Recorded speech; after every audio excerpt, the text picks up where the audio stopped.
ကျေးဇူးတော်ရှင်ဧကမဟာပန္တိတမိုးကုတ်ဆရာတော်ဘုရားကြီးမန္တလေးမြို့ဦးချစ်ဆွေဓမ္မယုံကြီးဘော်တွင်10 ရက် 2 လ 58 ခုနှစ်၌ဟောကြားဆုံးမတော်မူသောဓမ္မကိုအဓိပတိထား၍တရားအားထုတ်ကြရန်တရားတော်မလားဘူးတုံးနဲ့ဒါလိုစိတ်ဓာတ်နဲ့တဲနေလို့ရှင်ဒီလိုလည်းမတုံးလို့ရသိကြတာပဲအဲ့ဒါစိတ်ဓာတ်နဲ့မတောင်းလို့ပြတ်သမာဓိပြတ်ဇောဝိပြတ်ကျင်းတော်ဝိပြတ်မလားပြေးကြပြီတာကလောကကြီးကျင့်တဲ့နဲ့ဆံပြီးသိကြတယ်လို့ပြောလို့ဆိုတာပြေးကြတာလို့ဒီလိုဒီမျိုးကြည့်တော့လောကကိုမနှောက်တယ်လို့ဆိုရင်မနေ့ပြောတယ်ဒီလိုသတ်တတ်တယ်ကကျမ်းတော်ရဲ့လက်မိမိကိုပြောတယ်ဒါကလည်းဘယ်လိုကြည့်လို့သင်္ကန်းနဲ့ယောဂနဲ့ဒေဝနဲ့ဒီတရားကိုကျမ်းရဲ့ဝိတ္တကိုကျမ်းရဲ့ဝိတ္တယောဂရဝိတ္တဝိညာဉ်ဝိတ္တဆံကျမ်းရဲ့ကျမ်းကျမ်းရဲ့ကျမ်းအဝိသဝိတ္တဒီအကျင့်ရှိတဲ့ဒီကဒေဝနဲ့ယောဂရဲ့အဲ့ဒါကြောင့်လောကရဲ့ဘုဒ္ဓသာသနာကိုဒီလိုပြုလုပ်နေတယ်ဆိုတော့ဘယ်လိုဆိုရင်ဒီကကောဒီလိုတော့ဓမ္မဝိသုသာဓမ္မဝိသုသာလို့ဆိုတော့ဒီကိစ္စကိုဟောနေတယ်ဆိုတာဘယ်လိုဆိုရင်ဒီလိုမျိုးတာဟောတာဘုရားကံကံမျိုးရဲ့ဓမ္မကိုဘယ်လိုကျက်တဲ့ဘယ်လိုမျိုးလဲသက်သာတဲ့တရားတာဓမ္မလောကမှာဆိုတော့ဓမ္မရဲ့သက်သာတဲ့ဒီသက်သာတဲ့အကောင်းကြီးဆိုတော့ဒီလိုတော့ပြောရအကောင်းကြီးအဲ့ဒါကိုရတဲ့ဒီကလာတန်ဖိုးကိုတော့ဒီကိုရင်းများဒီကတာဟောတာကမှန်ဟောတာလည်းဆိုတော့ကိုယ်ရဲ့ဉာဏ်ကိုယ်ရဲ့လို့ဆိုရင်ဘယ်လိုဆိုတော့ဒီပါဝင်ပြရမယ်ဆိုတော့အမှန်မှန်ဘယ်လိုတောင်းရဟောတာကိုယ်ရဲ့ဉာဏ်အထုဘယ်လိုဆိုရင်ဘယ်လိုဆိုရ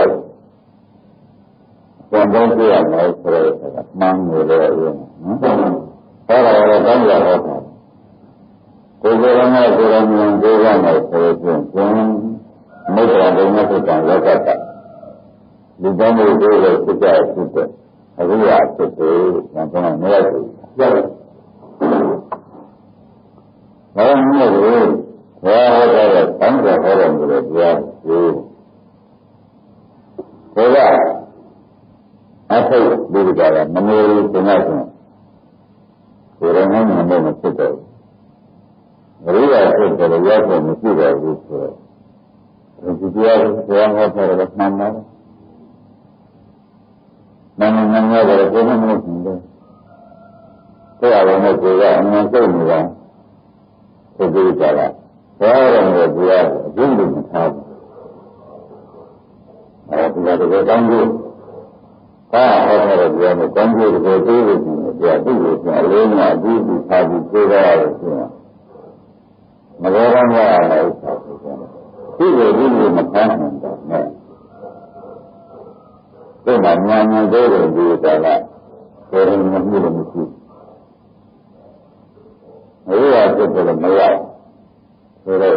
ဒါရီဒီမထားတာလည်းဆိုတော့ဘယ်လိုလဲဆိုတော့တရားဒီမထား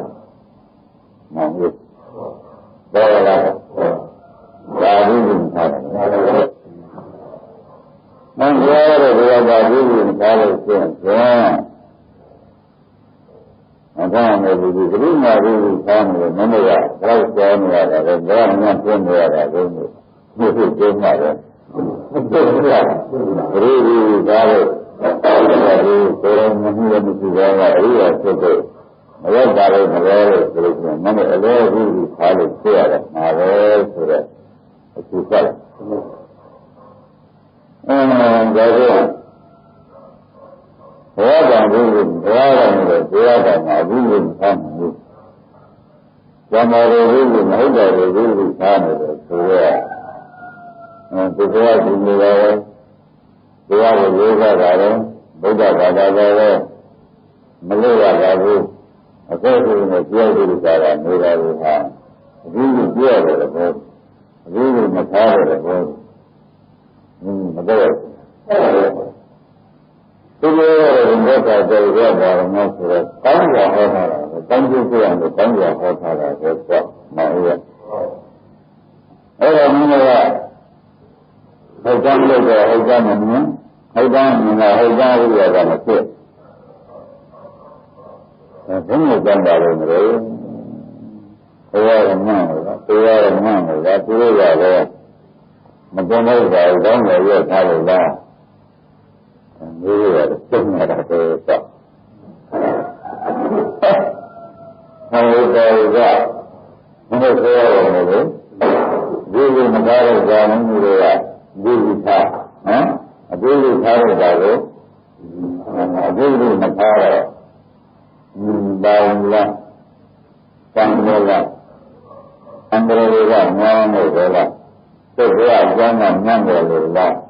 ဘယ်မလို့ဆင်းရဲတဲ့လက်သေးကြီးကမဟုတ်တာကိုပြောတာပဲတော့ဘုန်းကြီးတော်ကဘုရားဝိသုထားလိုက်တာကိုမဟုတ်ဘူးလို့မထားတာတော်ကြတာကဒါကဘာဝိသုထားဘုန်းတော်မျိုးဓမ္မဝိသုထားဘုရားကလည်းတောင်းကြဟောတယ်ဘုရားဒါလို့ရအဲ့ဒါလေးကိုသာမဘုရားပေါ်ရမှာဥစ္စာကိုအခုလိုသာပေါ်နေပြီပဲလို့သိတဲ့ကံလို့ဆိုရင်ဟုတ်တယ်မှန်တယ်လို့ပဲကိုခါရမှာပဲဒီလိုပြောနေတာအခုလိုမျိုးဒီကလာမျိုးတွေကာလပတ်တယ်မှာကိုယ်တော်မြတ်မှုတရားကိုယ်တော်မြတ်တရားဘယ်လိုမှမလုပ်လို့မှာတော့သူ့ကမသေးမသေးလို့ပြင်တယ်ဒီကဖြစ်ဖို့ဒီကဝေးမဟုတ်ဒီလိုမျိုးဟောမင်းကပြောနေတယ်ဘူးတော်ဘူးဒါကျင်းနေကြလို့မလဲမသိဘူးကတတိယမဖြစ်တာဘုရားဟောတယ်ကောင်းတာဟောတယ်ဆိုတော့အထူးမထားကောင်းတာဟောတယ်ဆိုတာလည်းတရားပါဘူးမဟုတ်ရဲ့ဘယ်လိုမရမယ်ဆိုတဲ့ဥစ္စာကတော့မဖြစ်ဘူးတာမတာဒါနဲ့လည်းဓမ္မဝိသုဒ္ဓမင်းတို့ထားကြမှာသာတဲ့ဘုရားကိုဓမ္မကိုဒါဝိသုဒ္ဓထားပြီးပြောရလို့ဖြင့်ဓမ္မကကြီးစိတ်သွားလို့ဖြင့်မင်းတို့ပြုတဲ့ဉာဏ်ဒီဟာအဆုံးအကျုံနဲ့ပြေးကြမှာပဲဆိုတော့ဘုရားကတော့သူပြောတာအမှန်ကောင်းတယ်ဘုရားမင်းတို့ပြုတဲ့ဉာဏ်ဒီဟာမင်းတို့ကဘုန်းနဲ့ဘုရားကအတုံးဆက်ပြီးကြတာကျေးဇူးပြီးကြတာမနဲ့တန်တယ်မှာဘယ်သူမှမတတ်ဘူးမနဲ့ဒီဒုက္ခကတည်းကအရိယာတို့ကျော်ရှင်မှုနဲ့အရိယာတို့ဆန္ဒမှုနဲ့ဒီကဟာမင်းတို့ကအရိယာသာကမထားလိုက်တာထားလိုက်တာမထားဖြစ်နေတာကနေတဲ့အတွက်မင်းတို့ကိုဆိုကြပြီးဆိုကြပြီးပြောနေနေတဲ့အခါမင်းတို့လည်းတော့ကြီးတယ်လို့ပြောရှင်ကိုယ်တော်ကြီးကဘုရားပြုဝင်ထားတဲ့ပုဂ္ဂိုလ်ဟာရဲတယ်လို့ပဲဘုရားမှာပဲဥပမာဆိုတော့ဆိုတော့ဘာလို့မရကြဘူးကြတယ်မနဲ့ပညာရေးဆင်ကြအောင်မသိတဲ့လူကြီးထားကြတာဒီကရှင်ကိုယ်မှာဒုက္ခရောက်တယ်သူကပြောနေသူကမဲ့ဆိုမဲ့လိုက်ဒီဘက်ကမေရီသူတွေကကျင်းမဲ့ဆိုရင်ကျင်းမဲ့လိုက်ဘုရားဟောကြားတယ်ဘုရားမဲ့လိုက်ဆိုရင်မဲ့ရတယ်ဘုမမေ့ကြလို့ဆိုလို့ရှိရင်မဟုတ်တဲ့ဓမ္မကိုကြည့်ကြည့်ဟုတ်တဲ့ဓမ္မကိုမဟုတ်ရကြည့်ကြည့်ဘောဟောဒီမှာသက်သာတဲ့ဘောတာရမို့ဘုရားဟောတော်မူတဲ့ဘုရားကြည့်ကြည့်မဆိုးလားအဲ့ဒါဘာလို့လဲရုံးမှုနဲ့ဥရင်းတဲ့လူတွေကလည်းသင်ကုန်ဒီလိုထားရမှာတရားကိုဆက်ဒီတရားကလေးစားပြီးတာကဒီပြောတဲ့တိုင်းမှာဒီဟောတဲ့တိုင်းမှာတို့ကျင့်ရမှာပဲဓမ္မကိုယ်တော်မြင်ဆိုတာရောက်မှာပဲဓမ္မကလည်းတို့ဒီငြိမ်းချမ်းလို့ဆိုတဲ့အရိယပုဂ္ဂိုလ်ဖြစ်ငြိမ်းချမ်းလို့ရတဲ့အရိယပုဂ္ဂိုလ်ဖြစ်ပြီးတို့ဒီသင်ဆုံးပြီးကြတာမရမှာပဲဆိုတာကအမှန်မသိကြဘူးသိကြတာမသိကြအောင်သိရတာဆိုတော့တော့ကြီးနေတယ်ပဲ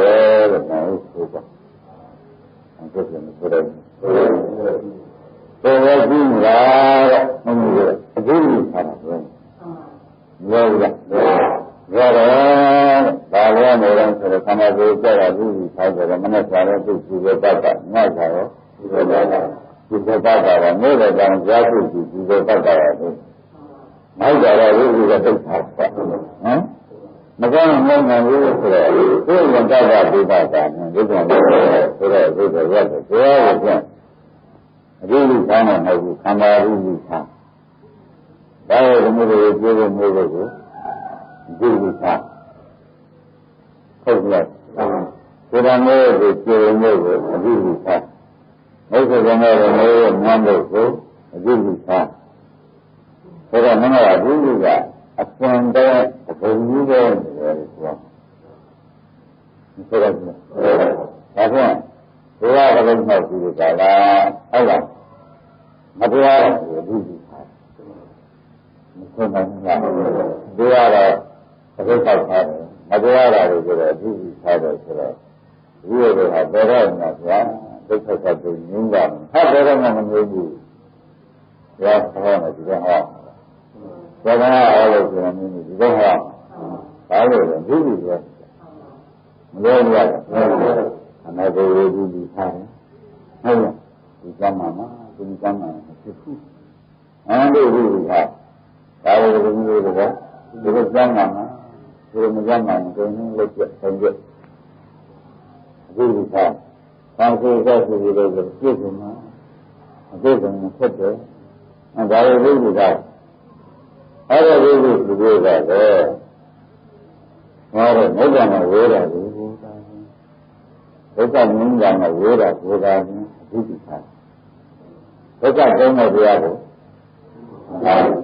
အခုနေကြတော့ကိုယ်ရောကိုယ်တော်ကိုကိုယ်ကောင်းတယ်ကိုယ်တုံးတယ်ကသူကဇမ်းနေတယ်ပေါ့လားအမှန်တရားကိုကိုယ်တော်ကိုကြည့်ရတယ်ပေါ့သက်သာကြောက်ကြတယ်သက်သာကြောက်ကြတယ်ငါလည်းလို့ရတယ်ကွာမရဘူးမလုပ်ဘူးမလုပ်ဘူးလည်းမကောင်းတဲ့ဘုရားကတဏှာဟုတ်ရဲ့အဲ့ဒီတိုင်းမှာမင်းတို့ပြောတဲ့တိုင်းမှာနာပြီးမှတ်ပြီးသိကြငါကလည်းလေးပုံစံကဘာတင်ကြတာပါလို့မင်းတို့ကလုံးလို့ရတာငါပြောသူတို့လည်းပြောလို့ဆိုကြတယ်မိဘများပါတယ်ကွာမင်းတို့ကသက်သာကြောက်ကြတယ်မလို့ဆိုတော့ငါမပိုင်စကားပြောတဲ့လူတွေပြောရတာမင်းတို့ကလည်းရောင်းကြတဲ့အခါကျတော့ငါလည်းမှတ်နေတယ်လို့ပြောကြည့်ရတယ်ဘယ်မှာမင်းတို့ပြန်လာတော့မဟုတ်ပါဘူးကွကျောင်းလုံးကျမ်းတဲ့ပုဂ္ဂိုလ်တွေမျိုးလူတွေကလည်းကြောက်ကြံတယ်ရတာဟမ်သူကြောက်နေတယ်မှတ်ပါဘူးသက်တယ်ပြောရတယ်အဲ့ဒါကိုကြောက်ကြံတယ်ဆိုလို့ရှိရင်ဘယ်မှာရမယ်လဲလက်ချက်ကြီးကြံလည်းပြောလို့လည်းဒီဟာကြီးတော်နေလို့ဆိုရတာဒီစိတ်ကြီးလမ်းကမှန်ပါဟမ်ဒါကစိတ်တွေပြောကြံကြည့်တယ်ဆိုဟုတ်ကြပါကွာဒါကမဟုတ်ဘူးဒီလိုရချပြီးကြတာဘာလို့ကျန်လဲဘာလို့ထိုက်တယ်ဆိုတာကိုပြည့်ပြီကွာဟမ်ဘယ်လိုလဲဒီလိုထားလိုက်ဟုတ်မတရားပါဘူးဒါကဘယ်လိုလဲဒုက္ခတောင်းတော့ရတာကိုဒီလိုထားလို့ရှိရင်မင်းတို့ဒုက္ခပါမှာလဲ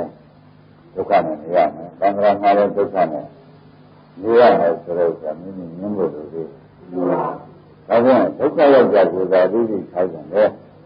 ဒုက္ခလက်တာကိုတော့ဒီလိုဒုက္ခထားတယ်ဆိုလို့ရှိရင်နောက်တန်းကုန်တယ်လို့ဆိုရအောင်ဆိုတော့မဆိုလိုက်ဘူးဒုက္ခရောက်မှဒါရမျိုးစီရရေးဆိုတော့မဖြစ်ဘူးကမရှိဘူးဒီလိုလားဘုရားကြတော့ဒုက္ခဒုက္ခတရားကမရှိဘူးလို့ပြောမလားသင်္ခါပြောရတော့ဒီနေ့ဖြစ်ဖြစ်ရတာဒါကဘုရားလည်းကြတော့မရှိဘူးဖြစ်ဘူးလေမတွန်းဘူးအောင်လို့ဒီကဟမ်ဒုက္ခရမှာလည်းကြတော့ဘယ်လိုမရှိတယ်မရှိဘူးသောက်ခိုင်းလာလို့ဒီစင်ကြပြန်မလာလို့ဒုက္ခဒုက္ခကိုကြတော့ဒါကြတော့ငရရတာမလာနိုင်လို့ဒုက္ခဒုက္ခကြတော့ဒီထားခြင်းကဘယ်တော့မှခေါ်ရမယ်ဟုတ်လားသင်္ကေတမှုအသက်ရှိနေတယ်ဒါမှဒုက္ခဒုက္ခကိုကြတော့နည်းနည်းပါအကြည့်နေမှာမမြင်ဘူးလားဒုက္ခဒုက္ခကြတော့ဒါကိုပုံမှန်ဆံမှာပဲဆိုတော့ဘယ်ရှိတာလဲကြည့်ချင်းကဒီလိုရတာ ဒါဆိုခင်ဗျားတို့ဒုက္ခကြောက်တယ်ဒုက္ခနိဗ္ဗာန်ကြောက်ပါတယ်ဆိုတာများရဲရလို့ပြောတဲ့စကားကိုဒီပါရဲ့ခေါ်ရမှာပေါ့ရဲရလို့ပြောတဲ့စကားပဲဆိုတော့ဒီလိုဒါလို့ထားနေကြတယ်ဒီကျိုးစာရဲရလို့ဒီလိုထားတယ်ဆိုတော့ဒုက္ခမှာရောက်လာတယ်လို့ဘယ်လိုထုတ်ပါလားအခုထားလို့ဘာလဲကြောင်းမှာတော့ဘယ်လိုလဲလည်းဖတ်ချက်တို့ဟောရစက်တံကျော်တို့ဒီလိုထားနေတာဒီဖက်ဆိုတော့ဒီလိုထားနေတာဒီမှာမခံနိုင်ဘူးမတော်ဆုံးဆုံးကြလို့နော်ဟုတ်လားဓမ္မကိုမပြောကြရဆုံးဆုံးကြလို့မလို့မပြောဘူးကွာဒီသံဃာရဲ့ပစ္စည်းတွေဟုတ်လားပုတ်ပုတ်ကုန်မယ်သိကြီးကုန်မယ်ဒါကိုဒါကြောင့်ဒီလိုသာဒီဒါကြောင့်လည်းကြံထွက်ရပါမလို့ဆိုပြီးကြတာဒါကိုဒါဆိုကြပြီးပြီဖြစ်နေတာဟုတ်လားပုဂ္ဂိုလ်တော့ကြောက်ကြရထားတယ်ဆိုတော့ဒီကလည်းမနေ့ကပြောတယ်ရက်ကြည့်တာပဲမရက်ကြည့်တာဘာမှတော့ဓာတုတွေထားနေတယ်ဆိုတော့ခဏကအသုံးမကြတာဟုတ်လားဒီဘောကဓမ္မတာဆိုဒီဘောသက်ဆန္ဒမှာဆိုဒီဘောကလည်းနည်းနည်းလားကွာအမေရိကန်နဲ့ဆိုတော့မင်းပေါ်လားပေါ်တော့ဘယ်တော့လဲတော့မကောင်းတဲ့ဘူးဆိုတာလေးဆိုလို့သူပိုက်ပြီဒါတော့ဘယ်လိုလဲဒါတောင်းဆိုကြာတယ်မတွေ့နိုင်ပါဘူးဆိုတော့လမ်းပြန်လမ်းကုန်ပြီလို့မောင်လေးဆိုရဲဒါဖြစ်လို့ဘုန်းဆိုတော့အကြည့်တတ်တယ်ရောအကြည့်ထားတော့အာရုံနဲ့လည်းမလို့ဘယ်လိုကောင်ကမှကြည့်ဘယ်နည်းကဘာကြောင့်ကြရပါလဲသူကပြီးထားပြီးရနေရဆေးရမင်းတို့ဒီထားနေတာကတမ်းကဒီနည်းဒီလိုလုပ်တာမများဒါပါလို့ထားတော့သင်မှုပြတ်မှာလို့သံဃာမှုပြတ်မှာကိုဒီမထားဆိုတော့သွားလိုက်ဆိုလိုက်တာလည်းမုန်းနဲ့မကြည့်တော့ပွားဝဲဒီဆိုလိုက်တာဒီကံတရားနဲ့ပြောမှတရားမနဲ့လေးကြီးထားတော့မှပြောမှပြောကြတော့မတတ်နိုင်ဘူးဒါမရှိမဖြစ်ဘူးဒီကခုမှဖြစ်တယ်လောကတရားဖြစ်တဲ့သရဝံတရားဆိုတော့မရှိမဖြစ်ဘူးဒီလိုမလားဘူးကွာဟမ်ဒီမှာဆန္ဒရေးကိုပြောမှဆိုတော့ဒါကိုဘုသူဆန္ဒကဘယ်တော့မှမသိဘူးအခုလက်တွေ့ဖြစ်တဲ့မဖြစ်တဲ့နေလည်းဆိုရတာပဲလက်တွေ့ပြီးပြီးထားလိုက်ဆန္ဒရေးကိုဆန္ဒရမှာကိုအခုကမထားတော့ဆိုတော့ဆန္ဒရတော့မင်းရပါဘူးမရတော့ဆန္ဒနဲ့ဆန္ဒရေးဒီကလာနေကြတော့လေဆိုတော့ဘာပြောဆိုတော့မတရားဆိုတော့မတမ်းဆိုတော့ဒါဒီလိုလို့ဆိုရင်ဒီလိုနဲ့ကျုံနေပါတော့အဲ့ဒီကြတော့ဘာမှမကြဘောကဒီခဏပြောတာအပြီးမလုပ်ကြဘူးဒီထားဖို့ပါလာနေတော့အဲ့ဒါကနှိမ့်ဆက်တဲ့ခါကျတော့လာဝါမိကပြောဆိုတော့မတရားဆိုဒီလိုလို့ဆိုရင်ဒုက္ခကြီးစားတာရနေပြီတစ်ခါတည်းကြောက်လာအောင်မဟုတ်ဘူးနာအောင်ကတော့ပြောဆိုတော့နာအောင်ပါလို့ပြောဆိုတော့ဝိသုလို့သိကြမှာကြတယ်ဒီလိုတော့ရွတ်တော့သွားနေတာသိကျင်ဘာမှမပါပါဘူးဟမ်အဲ့ဒီဆိုကြတဲ့ဓမ္မကိုအားလုံးနဲ့သိခေါ်တော့တယ်ဘုရားနာနာတဲ့ခဏကနည်းနည်းလေးမြင်ရင်ရပါတယ်ဥပ္ပံတော်ပြီဆိုလို့ရှိရင်သိထားတယ်ဓမ္မဟုတ်လားခဏလေးမထားရတော့လှည့်တာဗျာဟုတ်ပါလက်ကြတော့ဟိုကမူကိုပေသူဆိုတော့ဒုက္ခမျိုးကိုသိတယ်တရားဆိုတယ်ကြာလာတယ်ဒီလိုဖြစ်နေတာအဲ့ဒါဆိုဒီကဘုရားကြည့်လို့ရှိရင်ဒါမနဲ့လေးကြီးထားတဲ့ဖြစ်တယ်ကြားလို့ဆိုလို့ရှိရင်သာမသိမှာဆိုတော့အခုဒီကဟမ်ရင်းနဲ့တတ်မှာဆိုတော့အခုဒီကနာမကောင်းတဲ့ပုဂ္ဂိုလ်တွေကြတော့ဒီလိုခေါ်တယ်ရေးလို့ကျမ်းနဲ့သက်သာပုဂ္ဂိုလ်ကြတော့အဲ့အောင်လုံးနဲ့တရားကိုကြတာဒီလိုကြောက်လို့ဆိုတော့မနဲ့ဖြစ်ဆိုရတယ်ဘုံမဟုတ်ကုန်နဲ့လဲတယ်ပြောရတာဒီဟုတ်လား Look at me,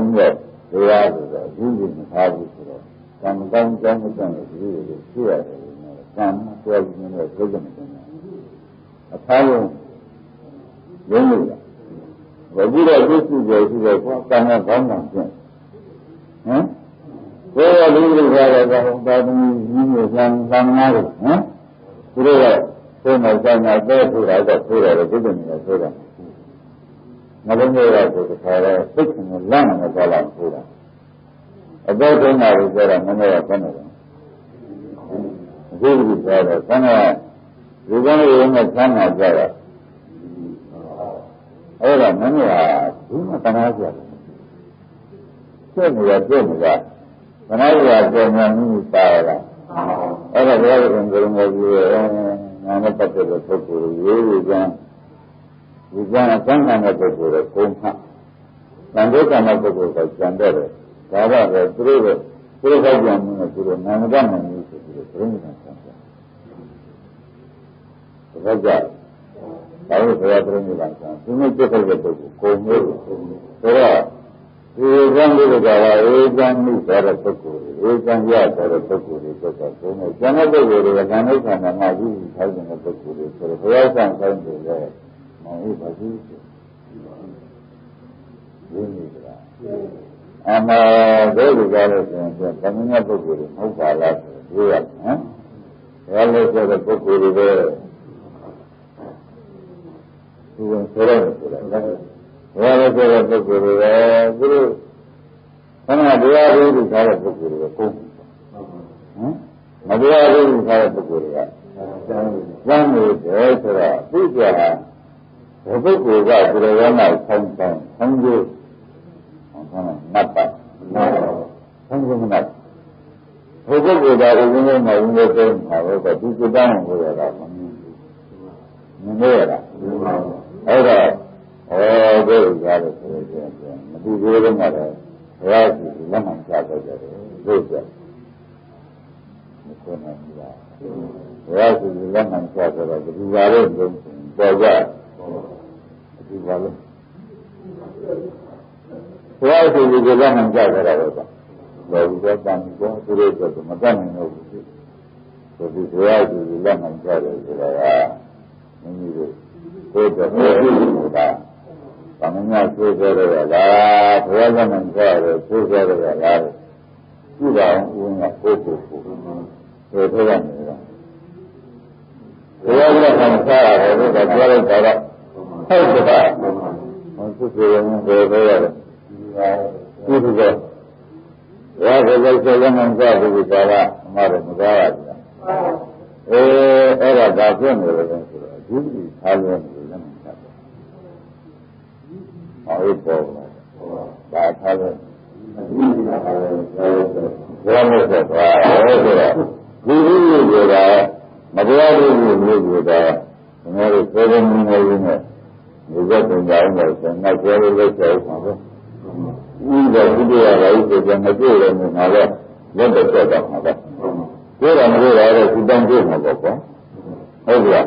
Thế rồi thì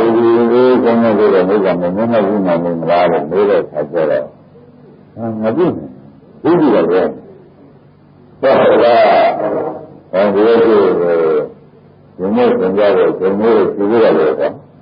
thế là chúng tôi mà là gì là cái là chi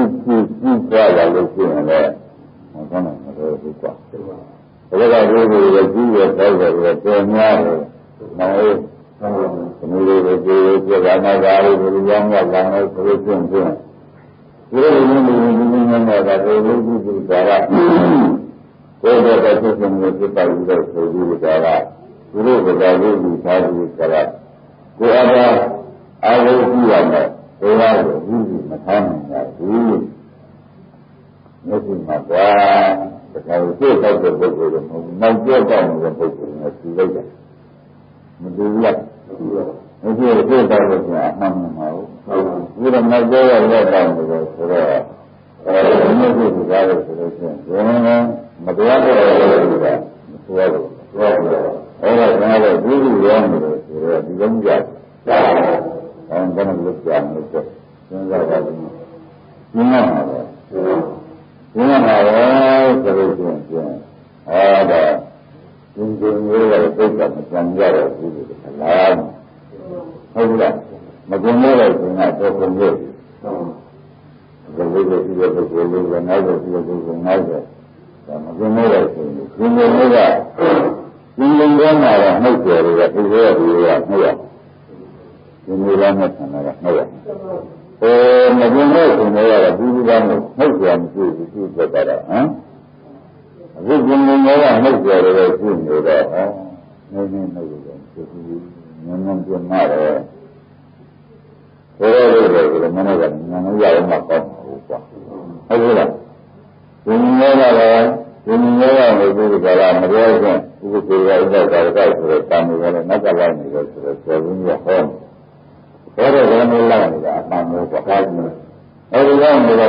hay cho một cái chuyện nó là chuyện như vậy là nhưng là còn để chúng ta ra thì mà có mà rồi khi chúng ta ra thì mà có mà hay là khi chúng ta là chúng ta là người ra là mà chuyện đó chúng ta cũng chưa được gì cả chúng ta là không có mang mà đi được quoi chuyện nào rồi cái này giờ thì chuyện nào rồi mới là cái này rằng chuyện nào rồi cái này là chuyện nào rồi cái này giờ là muốn chuyện cái nào rồi mà là ở đây gì sao nói là nó không mà không ông nói cái lần sau này thay đổi rồi hả cái lần này giờ là chuyện gì muốn chuyện cái nào muốn chuyện cái nào rồi rồi là không rồi hết rồi là bao giờ rồi hả rồi tốt thì là nó là tốt rồi là rồi nó là cái gì đó tốt rồi là cái gì cái gì mà nó biết là cái gì là cái gì là cái bao giờ cái là cái nó là lấy cái này cái là cái nó lấy cái cái rồi cái gì là cái cái nó là cái quan mà nó cái gì là cái quan mà nó gặp được cái gì là cái cái nó đang cái cái nó đi ra mà anh nói cái gì cái là hay là cái giúp được là cái là cái chuyện mà người ta làm cái cái ra như là đó nhưng mà mà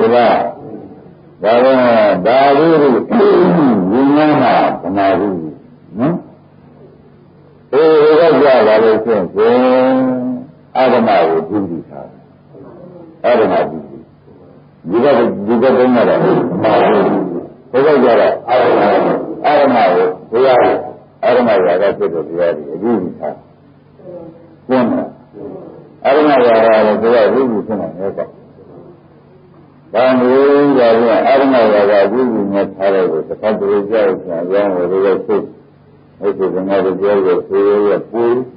Adama will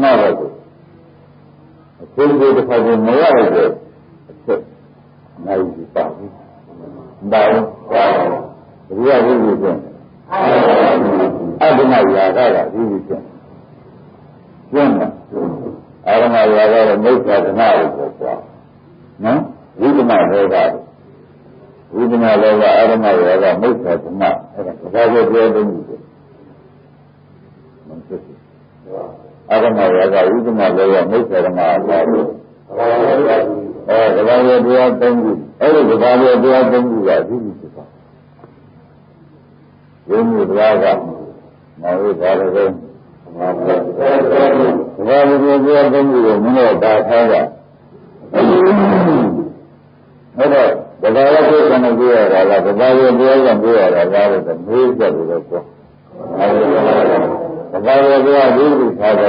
this.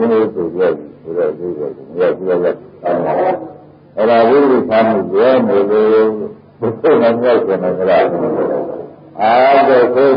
that. Adama will do this. Adama ဘာယုံနဲ့ဘာယုံနဲ့ဒီကမြင်ရဲ့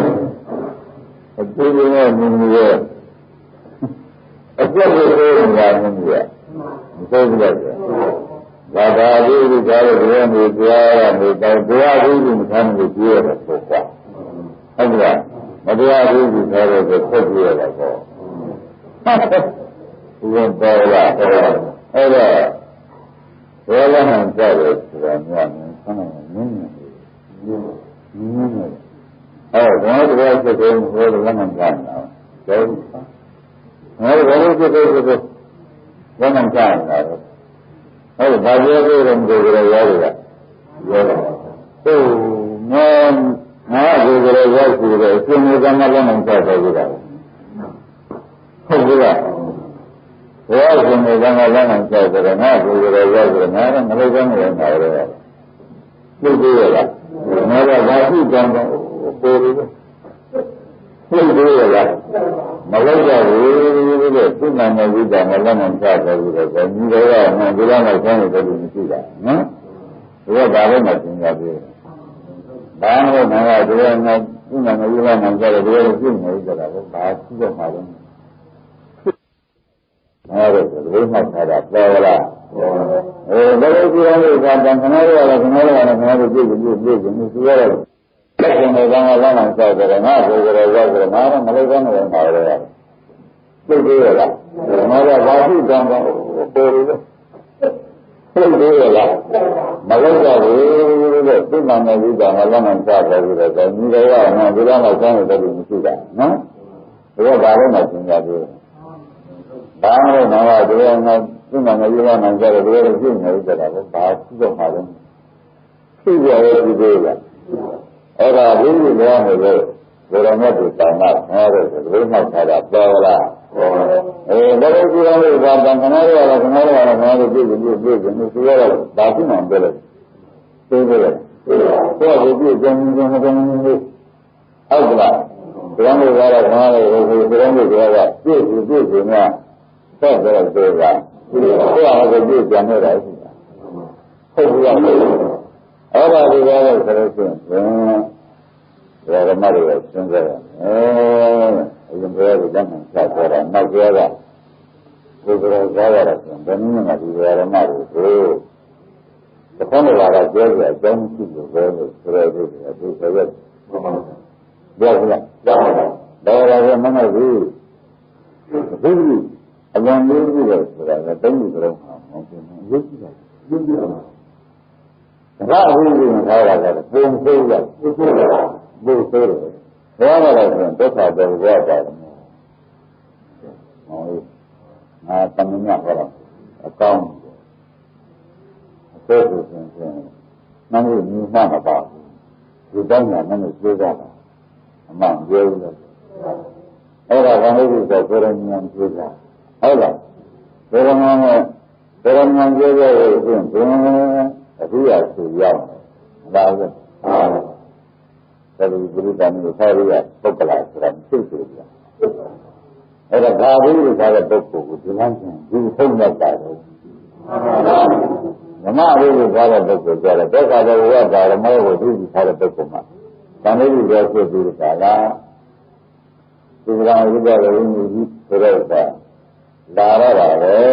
တဲ့ဝိနည်းပညာရှိဖြစ်တာလည်းမဟုတ်ဘူးဝိနည်းပညာရှိရဲ့ကျင့်ကြံပြီးဝိသဝခံစားရပညာရှိခံစားရဓမ္မဝိနည်းခံစားမထားတဲ့ဘယ်တော့မှမဟုတ်ဘူးဒီလိုပဲဓမ္မအဘိဓိမထားတဲ့ပုဂ္ဂိုလ်ဝိနည်းရှိဆိုတော့ပညာရှိတဲ့ဝိနည်းပညာရှိတဲ့ဟုတ်လားဒီလိုမျိုးတော့ခံစားရပညာရှင်ကခံစားရတဲ့နိဗ္ဗာန်ကိုတော့ဘာလို့လဲပါဓမ္မအဘိဓိဟုတ်လားဒါပေမဲ့ဒီမှာလည်းခံစားရတဲ့မိစ္ဆာဝင်မကောင်းတာလည်းခံစားရတယ်။ဒါကြောင့်အာရမအဘိဓိခံမသိနိုင်ဘူးလား။အဲ့ဒါကိုဓမ္မအဘိဓိအာရမအဘိဓိဟာဆန္ဒနဲ့ဆက်မှာဟုတ်ပါဘူး။မှတ်တယ်။ဒါကလည်းမသေးရရဲ့အဘိဓိထားနေလို့ရှိရင်သင်္ဃာစိတ်ခံစားတဲ့နေရာကလက်ပါ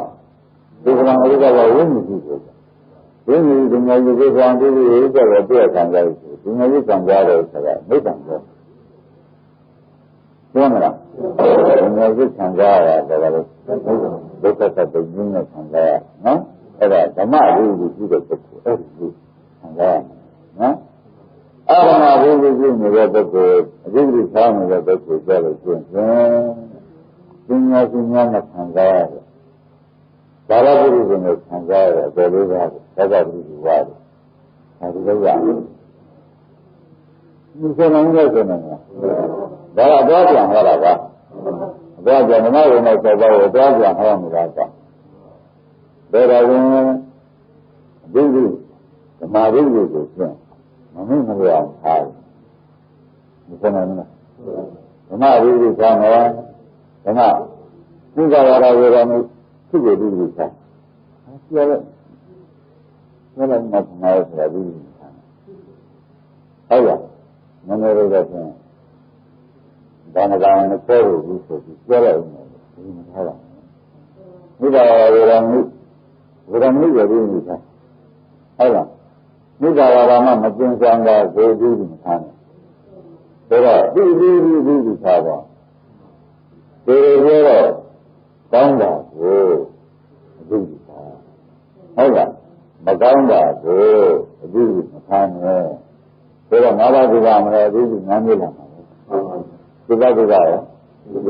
ဒါတော့ဘုံနာမှာဘုံက40မှာလဲအဓိပ္ပာယ်40လာမှာဝိပဿနာမှာရောဒီလိုလာမှာပဲတဲ့အဲ့ဒါအဓိပ္ပာယ်ရှိတဲ့ပုဂ္ဂိုလ်ဒီဓမ္မရဲ့အဓိပ္ပာယ်ရှိတဲ့ပုဂ္ဂိုလ်ဒီလိုပဲဆိုဝိညာဉ်ဖြစ်တာဖြစ်တယ်ဝိညာဉ်ပညာရှိတဲ့ဒီသစ္စာဒီဝိရိယကိုခံစားရတယ်အဓိပ္ပာယ်နည်းနည်းလေးနည်းနည်းခံရတယ်ဓမ္မအဓိပ္ပာယ်လည်းကြားလို့ဆိုရင်အဓိပ္ပာယ်ကြီးရထားလို့ဆိုရင်ဒါကြောင့်သစ္စာဝိရိယကိုသစ္စာဒီဝိရိယကိုပြည့်ခံစားရတယ်ဓမ္မအဓိပ္ပာယ်ဖြစ်ပုံရတယ်ပြောမလားတော့နည်းနည်းမခံစားရင်လည်းရောက်နေတယ်ဒီအတူတူခံကြရမယ်နည်းနည်းဆောင်နည်းနည်းခံကြရမယ်ဟုတ်လားအလောက်ကြကြမယ်ဟုတ်လားအကြည့်ကြကြမယ်အဲ့ဒါမခံကြရင်ဒီလိုအနေလည်းမခံကြရင်မကောင်းဘူးအကြည့်လည်းမခံကြဘူးဟုတ်လားအသေးစိတ်တွေလည်းမခံကြရင်ဒီဆိုပြီးကြတာအဲ့ဒါမှအကြည့်ကြည့်နေတဲ့ပုဂ္ဂိုလ်ဒီရက်မရောက်ဘူးရောက်ဟုတ်ပါအာရမဒီဖြစ်နေတဲ့ပုဂ္ဂိုလ်ကသောတာပန်ဆံပါလည်းမလို့ဘူးဒဂရဝံဆံပါလားအနာဝံဆံပါလားဝမ်းမောက်ဆံပါလားဆံပါဘူးမကြိုက်ဘူးဆံပါဘူးမကြိုက်ဘူးဒါကြောင့်အာရမအဓိပ္ပာယ်ကြည့်နေတယ်ဆိုတော့သင်္မေကလည်းလာရင်အားပါပဲပြောမလားသင်္မေကလည်းပါတော့အဓိပ္ပာယ်သင်္မေကလည်းတော့အခုကြိတ်ကြဒါကြောင့်အာရမအဓိပ္ပာယ်ကြည့်ပြောမလားအာရမဝိသုရှိနေလို့ရှိရင်သင်္မေကံကိုမရဘူးရဓမ္မဝိသုရှိလို့ရှိရင်အတူတူခံစားရတယ်ပညာရှိအတူတူခံစားရတဲ့ခံစားမှုကိုမရဘူးကြဒါတော့တမ်းလို့ကြာတယ်ကမနဲ့ဆံပါကြတယ်ဆင်းရဲကြလားလို့ပြောလို့ဆိုတော့မမေးကြတာဒီလိုဆိုတော့လုံးဒီမှာဓမ္မဝိသုရှိကအာရမကိုအာရမဝိသုကားနဲ့ဟုတ်လားအာရမဝိသုကားလို့ဆိုရင်အာရမနဲ့ပတ်သက်တဲ့အကျိုးတွေကိုပြီးပြီးခံစားရမှာပဲဓမ္မဝိသုကားလို့ဆိုရင်ဓမ္မနဲ့ပတ်သက်တဲ့အကျိုးတွေကိုအကျိုးပြီးခံစားရမှာပဲအကျိုးပြီးဆိုတော့ဓမ္မကလည်းကောင်းအလတ်စားကောင်းဟုတ်လားအညံစားကောင်းရှိရတာပဲအနည်းငယ်မရှိဘူးလားအာရမမှာရောမရှိဘူးလားအဲ့တော့ကိုငါတို့ဒါလေးလည်းနဲ့ကြံလို့ရှိရင်ဒါလေးတစ်ခုမှန်းတော့ပြနေဒီကမှာပေါ်လာလို့ရှိရင်ဟာငါ့အကြည့်ကြည့်ရမယ်ဒီကအာရမပြောတော့အာရမဆိုတော့အာရမပွားတော့လို့သင်္ကြန်လို့ရှိရင်ဒိဋ္ဌိတတ်တယ်အာရမလမ်းကြောတော့မလို့လားပုဂ္ဂိုလ်ကိုမေးဟုတ်လားအာရမဘူးဆိုတဲ့စကားကိုပြောတော့မလို့လားခဏဒိဋ္ဌိနဲ့ပြောတဲ့စကားကိုပေါ့ကွာဇံမျိုးဝယ်ရအသက်ရှင်နေတဲ့ကားတော့လောကပတ်ခါပြောတဲ့ဇံမျိုးကိုဒါဆိုအာရမဘူးကြည့်တယ် ဘောကြအာရမလေးကြီးပြီးတော့ဒီကစားတယ်မပြည့်ဘူးလားသမထဥပဒနာဆိုတော့ဗလာပြည့်နေတယ်မဖြစ်ဘူးလားအဲ့ဒါဒီကစားပြီးကာလမှာမဆန်းနိုင်ရအာရမလေးကြီးပြည့်နေလို့ရှိရင်ဘောနာပါရင်တို့ဒါတို့ဒီအောက်ကိုလို့ဖြစ်အောက်ကိုလို့ဆိုတော့ပြည်နေတယ်ဒီလိုရှိရတယ်ဒီလိုတော့ဘာမှမပြောနဲ့ပြည်ပြီးတော့အောက်ကိုလည်းနေတာတာရှင်လေးရတာအသင်္ကြန်ကြံကြဟုတ်ပြီလားဒီမှာဒီလိုတော့အောက်ကိုလည်းအာရမကိုပြည့်နေတာဒီလိုပြောရဒီလိုဆိုတော့ဒီလိုတောတော်သွားပြီလားဆိုပြီးတော့အာရမပြည့်ပြီးတော့သာတော့ရနေရထိုင်ရမတော်မစံတော်လို့အပေါ်လေးဆွဲလို့ရဆိုတာအာရမပြည့်ပြီးဆိုတော့အာရမပြည့်ပြီးမှုကိုမင်းတို့ကကြောင်ပြီးဓမ္မပြည့်ပြီးမှုကိုထားလို့ရှိရင်မင်းတို့ကသင်္ကေတခံစားအပ်တယ်သတ္တဗံတရားကနာဂံဆိုတဲ့အရှင်တန်အလိုက်ခံစားရမယ်ဆိုတော့ဘုရားကမဟုတ်ဘူးဒါပြည့်ပြီးမှတော့ကွာဓမ္မပြည့်ပြီးမှသိကြံနေတဲ့ဘုရားဆိုတာလည်းပြည့်ပြီးသားဟုတ်ပြီလားသံဃာတွေကတော့အားရတဲ့ရှိအာရမတွေသိကြံနေတဲ့ဘုရားတွေကမဆွေးအောင်မဖောက်ရအောင်ပြေးတယ်မပြေးရအောင်အမှဒီလိုလို့တရားအမှုကြီးတယ်ဓမ္မအမှုကြီးလို့ရှိရင်လည်းလက်တွေ့ဆန်းမှာမဆန်းတယ်အခုကြည့်ရတာတော့မောပါတယ်အခုဓမ္မဝိလိကြီးဖြစ်တဲ့သိချဒီမျိုးမျိုးဒါတော့အာသာရိတောဆိုတဲ့အခါမျိုးတစ်ခါတော့မင်းမှုကျုံးပေးဘူးလားအဲဒီကျုံးမှုကိုဓမ္မဝိလိကြီးလို့ရှိရင်သိချင်းမျိုးမျိုးကိုမရတော့ဘူးဒီလိုသွားရတာဒီကပေါ်လာတယ်နော်ဒါကြောင့်မင်းတို့မြေတိုင်းစိတ်တိုင်းနေလိုက်ဆိုတော့ဒီလိုသားရှိဒီဟာကလည်းဒီကောင်းကျိုးမုတ်တာဆိုလို့ရတယ်သံဃာဝိလိတဲ့လို့ရှိရင်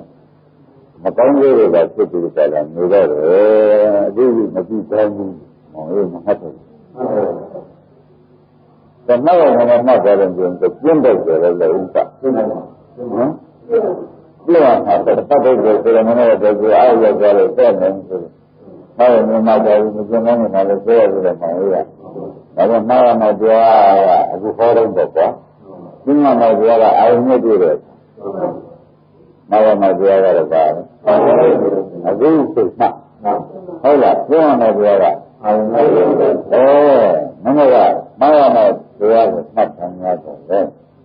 ပြောရမယ်ဆိုမပြတ်နိုင်လို့ရှိရင်ကျင့်မလားသူ့ရဲ့ငါအောင်နေနေတော့သူကမဟုတ်ပါဘူးကိစ္စအမှန်ပြောတာက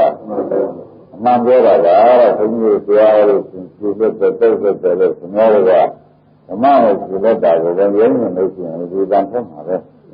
ဟုတ်ဘူးလားဒါလည်းငါကတော့ဓမ္မနဲ့သူသွားတော့ရတော့ဒီထဲမှာအကောင်းကြီးတွေဒီထဲမှာထားတာဟုတ်ကဲ့အဲ့ဒါမှရင်းပြည့်တယ်လို့ပြောတယ်ဘယ်သက်မှာဓမ္မဝိညာဉ်ကိုဆန်းကြတာပဲအာရမကျင်းတဲ့ရင်းကံဖက်တော့မှဆိုအဲ့ဒါဓမ္မပြောင်းမှနေတာကိုဒီသိက္ခာတွေကိုတန်းနေတယ်ဆက်ပြောလို့ရတာအဲ့ဒါမနဲ့ကလေးနေတိုင်းပါလဲနေကြတယ်ဓမ္မပြင်တဲ့ဆက်ပြီးကြတာဒါပဲလို့ဆိုလို့ရှိရင်လည်းမလို့ဘူးဝမ်းလေးကိုသင်ကြတယ်ဓမ္မပြင်တဲ့ဆက်ပြီးမရှိတဲ့သင်ကြလို့ရှိရင်ဓမ္မရဲ့ဆက်တယ်ဆက်ရတယ်မရှိတော့ရှိတယ်ဆိုလို့ရှိရင်မလုံးမရှိဘူးမလုံးမရှိတဲ့ကဓမ္မလို့ဆိုတော့မလုံးဖြစ်ဘူးလားဖြစ်တယ်အဲ့ဒါမနရဝိရိယထားတယ်လို့မလုံးမဖြစ်တာဆိုတော့ဟုတ်လားမလုံးဖြစ်တယ်လို့ဆိုတော့ဖြစ်ခြင်းအဲ့ဒါဒီလိုကြာတာမသိကြဘူးလားတပတ်ကျတော့ဖြစ်ခြင်းဒီဘက်ကျတော့ဖြည်းဖြည်းဆိုတော့ဒီဘယ်တော့တာလဲဒီကဒီလိုပါလာတာဒီလိုထားတာပြည့်တယ်မလဲဘူးလားအဲ့ဒါဒီလိုကြီးဘယ်သင်ပြရမှာလဲဆိုတော့အာဟုပြည့်တိုင်းပြည့်တယ်ဘာလို့လဲဒီကသင်ပြနေတာက နဲ့တွေ့တယ်မှာပါဒီမှာတရားအထုတ်နေတယ်ပေါ့ဘုရားလာဆိုတရားလာတော့ဘုရားလာပြီးတွေ့တယ်စိတ်တာဝင်လာပါဦးမပြောတာလို့ကမပြောမပြီးတဲ့စိတ်ဖြစ်နေလို့ပါဓမ္မရင်းကြီးဖြစ်နေလို့ရှိရင်ဟုတ်လားအာရမရင်းကြီးဖြစ်လို့ရှိရင်လိုက်ပါမှာမလိုက်ဘူးတော့ဒါပြန်ဓမ္မရင်းကြီးနေတဲ့ပုဂ္ဂိုလ်ကတော့ဘယ်နည်းမှဘယ်လိုများကပြန်များတယ်အာရမလုံးမှန်ပြီးတော့အထူးပြီးတော့ဟုတ်လားသမုန်းမဝယ်တော့ဘူးဘယ်တော့ဒီဘယ်တော့ဘယ်တော့ကိုယ်ဝယ်လဲမဝယ်သုံးမှုပြီးတော့မရဘူးပုံကြည့်ပါဦးဒီဓမ္မအတူတူပြီးနေလို့ဟောဓမ္မဘုရားဆိုတော့ဘုရားဒီလိုမျိုးဘူးကွမောင်ဦးရပြင့်ကြတာနော်အဲဒီကမျိုးခဏကဝိပဿနာတဲ့ပုဂ္ဂိုလ်ငန်းငန်းနဲ့ဝယ်ပြီးငန်းငန်းနဲ့သိစတဲ့ပုဂ္ဂိုလ်ကြလာလို့ရှိရင်အဲဒီမျိုးမှာအာရမဘုရားကြည့်လို့တာပဲကြည့်လို့လားအာရမဘုရားကြည့်ပြီးဓမ္မလက်ဆက်ထားတာပဲဘာဖြစ်လို့လဲဒုက္ခသိမ်းရတဲ့ပုဂ္ဂိုလ်ကကြီးကြီးတွေ့လို့ဆိုတာဒုက္ခကြီးကြီးတွေ့လို့ရှိရင်ကြီးကြီးတွေဒီလိုကြည့်တာပဲဒုက္ခသိမ်းမှန်းလို့ကြီးကြီးတွေ့ဒါကြောင့်အာရမဘုရားကြည့်တာပေါ့ဗျာဒုက္ခသိမ်းမှန်းတွေ့လို့ရှိရင်ဓမ္မကလည်းဓမ္မဘုရားကြည့်မှာပေါ့ဟုတ်ကဲ့အဲ့ဒါမင်းတို့ကမပါလို့ဒီလိုတော့အားလို့တော့ဒါပြောတော့ဘုရားနဲ့လည်းမရှိလို့ရှိရင်ဘုရားဟုတ်ကဲ့ဒီလိုလည်းအားလို့တော့ဒုက္ခသိမ်းတာပဲဒီလိုထားတယ်ဒုက္ခလက်တာကိုဒီလိုမထားဘူးဆိုတော့ကဘယ်လိုဒီလိုလဲဆိုရင်ဒုက္ခကိုခံရနေတယ်လို့ပြောရင်ဆိုတော့ကျောင်းအောင်ကပညာအောင်ကဒီလိုသိတယ်မဟုတ်လားကျောင်းလို့ပြင်လို့ဆိုတော့ကျောင်းပြီးတော့အာရမရူပင်းထားတဲ့နဲ့ဆိုရင်ဓမ္မရူပင်းထားတဲ့နဲ့ဖြစ်ပြီးတော့ဒီကနေ့ဆိုတော့ဒါမှဆောက်ကြမ်းလို့တော့မလိုတော့ဟုတ်လားဘယ်လိုမှတ်သားပြီးဘယ်လိုမျိုးဖြစ်တယ်မလိုတော့ဒီကံဆောင်ဟောတာကအာရမသူ့ကြီးကြီးဒီဖြစ်တဲ့ရှင်လာရူပင်းထားဟုတ်လားဘယ်လိုဆိုလို့ရှိရင်လည်းဒီကားလို့ဆိုလို့ရှိရင်ဒီကနေ့မှတ်တဲ့တောက်တဲ့ကမလိုတော့ပါဘူးဆန်းတယ်ကိုပြောရမှာမသိဘူးဒါဖြင့်လုံးလုံးနေလို့ရှိရင်ခင်ဗျားတို့သိတယ်နော်ကွာမတန်းသေးမယ်လို့ရတယ်သုံးလုံးလုံးမယ်လို့ရတယ်သုံးလုံးမယ်လို့ရတယ်ဆိုတော့ဒီကုန်းမထားဘူးကွာဓမ္မရဘူးဟုတ်လားအဲ့ဒါဓမ္မဝိသုပြီးတော့ဒီချိန်မှာဒုက္ခပြီးသွားလို့ရှိရင်ဒီမှာဘုရားဒီလိုဒုက္ခပြီးနေတဲ့အခါကျတော့တရားလို့ဖြစ်သွားတော့ဘုရားဒီလိုပြောတယ်နော်ဓမ္မဝိသုမျိုးကအာရမအင်္ဂလာဆိုတာဒီဖြစ်သွားတာနဲ့ဘုရားရှင်ကဝိတ္တံဘောသိကြီးမှမဟုတ်ပါဘူးဘုရားတော်ကဓမ္မဝိသုကကတ္တဝါဟောနေမှာဒီလိုလောက်လိုက်လို့ရှိရင်မှပြီးတော့ပေါ့ဘောကြတာအဲ့ဒါဓမ္မဝိသုမပြီးတဲ့ပုဂ္ဂိုလ်ကိုဆုံးအာရမဝိသုပြီးပြီးကြတာမျိုးလို့ဆုံးမှုကျုံရတာလေဓမ္မဝိသုလက်သွားလို့ဆုံးရင်ခံရတာလေအများကြီးအဲ့ဒါခင်ဗျားတို့ကိုယ်ကိုဝေဒနာနဲ့ကိုယ်ကိုဒုက္ခမှာဖြစ်နေတယ်ဆိုလို့ရှိရင်ဓမ္မဝိသုယူကျင်းလာအာရမကိုအာရမဝိသုမပြုနဲ့ဘယ်နဲ့ဒီလိုကြည့်တော့တာဝိသုတယ်အဲ့ဒါဘုရားကံကြရနေကြည့်ကြတာချင်းသုဓမ္မကိုဒါဝိသုပြုလို့ချင်းသူ့ကျေးကအကုန်ခံရမယ်ဆိုတာသံဃိရှိပေါ်လာတယ်အာသာကြီးပေါ်ပွားဓမ္မသာဝိသုပြုကမှအခါမှန်ကြည့်ကြတယ်ပြောတယ်ဓမ္မဝိသုပြုရင်ပါတော့ကျင်းလားဒီဒုက္ခတော်ရတာမဟုတ်ဘူးကဘုရားကောင်းပြောထားတဲ့ဘုရားကမင်းတို့အတူတူကြည့်လို့ရှိရင်ဟုတ်လားအကောင်းရာသက်ဖြစ်နေလို့ရှိရင်ဘုရားအသာလူတော်ဆိုတဲ့ဆရာများကွာမင်းတို့ဒီစီကမှအကျိုးတော့ကွာရမယ်ဆိုရင်လည်းသင်္ကြန်ခံတော့ပါသေးတယ်ဟုတ်လားအောင်တို့တိုင်မှာအစ်ပြန်ကြတယ်လို့ဆိုကြည့်ကြည့်တယ်လို့မဆိုနိုင်ဘူးလားအသာလူတော်ဟုတ်ကြလားမင်းတို့ရမယ်များလားလေ Akari Dari Korea. The Dari of Telegram, Ava. We had a good abuse to the Lama. Assassin was the few with them. Give it coming, give it a return. A give it a return. Ava, Lord, I will see that. Home to live. That I do not lie. Overall, Babu is do not lie. I got it so to those who put in Hungary and all of my own music. The Maru is do not know. The Maru is a big generation. I got it so to those Lavana. I mean, the Maru is do it. I got it so to those. That was to meet them. We are the Hadu. Coming on this, I can't do what I really do. So, Namina, all of another view, whether I do a book or a book come. None of those to Sabbath. Whether I do any meaning of the table, sergeant, in my much. In my mother, one of those I read is a bottom. The Dokari Khan, I do not even the Dokari. And I would have my Google, when we did a bone. When we did a bone, every night, Mamma is down, something that I got it there, common and give it rejection that I was having it, having nothing to do with it. The conduction of it. The conduction of the night is low. How would I? Giving my objection is I don't know.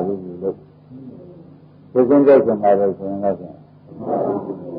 Nothing under the iron, all I do, not the night, really, melody,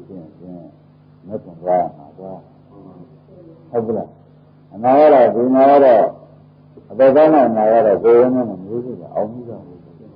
Omega to the Vinny Data, nothing doing. Omega. And now I'm done with that. Era now gave it there, the father, 4 and Hungary.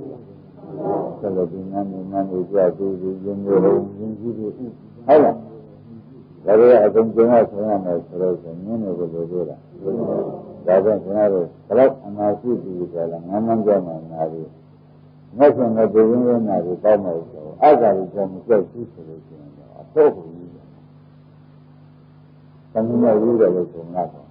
Then we're going to think that we were going about other people from Javi to go. When I read it, when I read it, I got it there, Lava. When I read it, I read it. Do not run the other one, when I read the other one, when you see that. But they are not that I see that I do. The people are super therapy. They doesn't see that.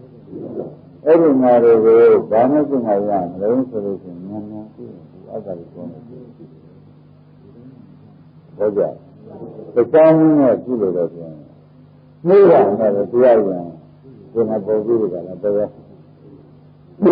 Then will come around, maybe will come around. Nandura my solution, that will be time. The more will be time, and think about it. Raja. The man will be going there.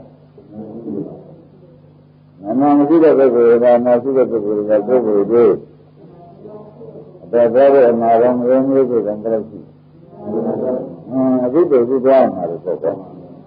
early night, the other is there for an Akuma garden, there. Take some time to look at my mom, and a people. And I'm fighting in my channel. You know, be my channel, and you're not. That was miserable. How do that? When you want to go in, I really feel that I was dreading and you get them. I was realized that it was never a feeling from the book. Hey, tomorrow, maybe really, another June, None late, Malaysian, Surah. Can't be that. Give me that. And I want to do now, Jesus sending maybe. Either. The other results for the saving and the other routine. Do you know what to do with it? Either. လာရလို့ရတော့ဒုက္ခပဲဆိုတော့မလို့ကြဘူးလားဒါတော့ဘယ်နဲ့လောက်ကြမလို့ဓမ္မအဘိဓိကားပြီးတော့ဓမ္မအဘိဓိကားပြီးအက္ခလိကပြန်ဆိုလက်ပြအောင်မှာကာလိကပြန်နေတယ်အက္ခလိကမှာကာလိကဆိုတော့ရှင်းပြောတယ်ဟုတ်လားဒါကလည်းကာလိကနဲ့ငါအက္ခလိကမှာတော့ဒုဝေဒနာကပေါ်မှာပဲလားကာလိကဆိုတာနဲ့နည်းနည်းဆက်တဲ့မှာပေါ်မှာပဲလားသုတ်ချင်းကြောက်မှာပေါ်မှာပဲလားဆိုတာကာလိကနဲ့အက္ခလိကဆက်ကြအက္ခလိကအဂရိကဓမ္မလည်းအောင်ကာယိကဓမ္မဆိုလို့ရှိရင်နားလည်တော့ဟုတ်ကဲ့ပြောလို့ဆိုရရပါမှာဒါတော့ကျွန်တော်တို့ရင်းများတာဘုရားဒီရင်ခံရရှိရရှိတာဟမ်ဒီတရားတွေပြောတယ်အနာဂတ်မျိုးဆိုတာကအခုတိုင်နဲ့ဥပ္ပစေရမှာတော့တတ်ထိုက်ဆုံးပါကွာဟုတ်လားအဂရိကဆိုတော့မဲ့ကမရသေးဘူးကိုယ်ကမရသေးဘူးဘာကွာဒီနာနဲ့ဒါတွေကကြားရတယ်အဲ့ဒါတွေကမပေါက်သေးတဲ့နာကတောက်ပြီးသားနာတွေရတယ်ခါကြည့်တောက်ပြီးသားနာတွေကလည်းဘုရားဆိုဆိုဘုရားဆိုဆိုကြောက်ဆွမလိုက်ချင်ပါဘူးဟမ်ဒီကုန်းကနည်းနည်းဟုတ်ပါဘူးတတ်မှသိဆုံးရဟမ်အကြည့်ကြည့်ရတဲ့ဆိုတော့သာသိပြီးမှတောက်ပြရတယ်ဆိုလိုက်လို့မောင်ရအောင်မာကြီးကဆက်ပါသေးတယ်နင်းနင်းဆိုတာတော့မသိဘူးလားမမရောဆိုအကြီးကထားတယ်မမရောငါမျိုးစုံမရှိဘူးတော်တော်ကိုပြောတယ်ဟမ်ဒီကောင်ကျေးဇူးနာဒီကဆိုတောက်ပြရည်ဆိုတော့ဒီမာကြီးတွေဆိုတော့ဟာအတ္တလိကနင်းလို့လို့ပြေးရမှာပြည့်မလားပြေးရမှာဘာလို့လဲမှာလဲဒီလိုကျင်းတော့ဒီဝေဒနာနဲ့ဆိုတာဒီဝေဒနာမျိုးတွေနဲ့နောက်ကိုကြောက်တဲ့ဆိုရတော့ပြည့်စုံရှိသေးတယ်ဒီဝေဒနာနဲ့မကြည့်သွားနိုင်ပါဘူးဆိုတာပြောလို့လို့လားဒါတော့ဘယ်လိုကြမ်းလဲကနာမျိုးတွေရှိတဲ့ပုဂ္ဂိုလ်ကသင်စေကြမှာတော့မလားမမှန်တော့မလားဟုတ်ကလားမင်းကဒီနေ့ကြတော့ယူကြည့်တာပေါ့ဟမ်မမြင်တဲ့စိတ်ဖြစ်သွားရမယ်အနာရောတွေ့တော့နှင်းနှင်းကတောက်ပြရည်ဆိုတော့ဒီနာတော့မဖြစ်ဘူးကွာဟုတ်လားမနာရတဲ့သူကမလားယူတော့သူ့မှာဝေဒနာကတော့ဆိုးမနာရတဲ့သူယူတော့လည်းသူမနာရတဲ့ပြောဘူးယူရလားယူလို့ဆုံးလိုက်ဆင်တာလည်းသူ့အနာရှင်မှပူရတာဒါတော့သက်သက်ခံမဖြစ်ရဘူးလို့ဆိုလိုက်ကြလားကျင်းရလားဆိုဒါမှမဟုတ်ဘူးနာရှိပါတယ်လို့ဆိုပြီးတော့ပြောတယ်ပရာဝိယဝိညာဉ်ကံဟုတ်လားဥပပုဂ္ဂဝိညာဉ်ကံအဲဒီနာရုံးအပ္ပဒါကြောင့်လေဘောကြလားအဲ့ဒါကိုအတ္တဝိသဆိုတော့သာမန်ကျိုးကျိုးတဲ့နိုင်ငံကလုပ်တယ်ပါဒီနာတွေကမဥရင်းနဲ့မင်းတို့ဒီကားလို့ဆိုရင်အနာပြောက်ပြီးကြတာငါမကြည့်တော့ဟုတ်တယ်အဲ့လိုရောက်မယ်ဒါဆိုတော့ရတာရုပ်ကလည်းလိုလိုမလားဘုမအဘိဓိခံတာပါဘုမအဘိဓိခံအတ္တရုပ်ကမလာဘူးမလာလို့ရှိရင်မင်းတို့အားလုံးနဲ့မင်းတို့ဒီလိုဟုတ်လားအဘိဓိကတော့ဒီကဒုက္ခတွေနဲ့ပြည့်ရသွားကြဆိုတော့နောက်လည်းဒီရှင်းပြီးမတွေ့တော့ဘူးဟုတ်လားဒီနာနောက်ကိုတော့ပြည့်ရမယ်လေဒီလိုကြီးတွေ့တယ်ငါစဉ်းစားနေလို့ဆိုတော့ဒီနာနောက်ကိုဆိုတော့ဒီနာနောက်ဒီနာယူနေတယ်မတွေ့ဘူးလားဒါသာဓုကိသာခင်ဗျားတို့ရှိနေတယ်ဓမ္မဝိဓိဟာဓမ္မအတ္တလိဆိုလို့ဆိုတာပြောင်းမယ်အဲ့တော့ဒီငုံနေရင်သက်တမ်းကကျန်တယ်နည်းနည်းတော့မတော့လို့ရှိရင်ဘုရားကဆိုလို့ဒီကဘူးကျင်းလားဆိုရင်ဒီလိုပြောကြတယ်